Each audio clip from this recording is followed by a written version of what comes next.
Hello, and welcome to this week's What's Happening, where the staff at the Chimes takes a moment to review the top 5 headlines of the week from across the nation and around the globe.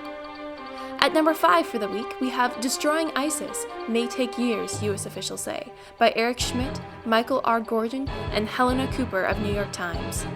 The Obama administration announced that they will carry out a campaign against ISIS, which includes 3 phases.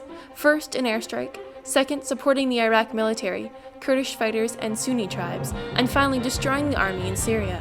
Obama reassured Americans that he is not involving Americans in another Iraq war. At number 4, we have At Joan Rivers Memorial, Celebrities, Cameras, Crowds, by James Barron of the New York Times. Rivers' directions for her funeral were printed on the programs that ushers handed out to those that went inside, which read, "I want my funeral to be a big showbiz affair, with lights, cameras, action." The paragraph-long directive said, "I want paparazzi, and I want publicists making a scene. I want it to be Hollywood all the way. I don't want some rabbi rambling on." Hugh Jackson made a musical number, and celebrities Whoopi Goldberg, Matthew Broderick, Sarah Jessica Parker, Rosie O'Donnell, and Kathy Lee Gifford. Ukraine and Russia face gaps in a truce and chasm on the issues, by David M. Hesenhorn, is our number 3 pick of the week. Despite Russia's Vladimir Putin and Ukraine's Petro Poroshenko have signed a truce in Belarus, calling for a decentralization of power, scattered fighting broke out again in eastern Ukraine, threatening the ceasefire agreement between the two nations. Our number 2 pick for the week is Los Angeles joins the local movement to raise the minimum wage, by Michael Hilzik of the LA Times.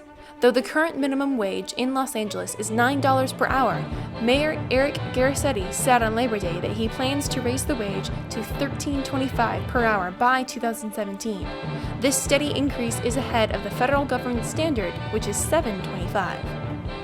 And for our number 1 spot for the week, we have Obama delays immigration action, yielding to Democratic concerns, by Michael D. Shear of the New York Times.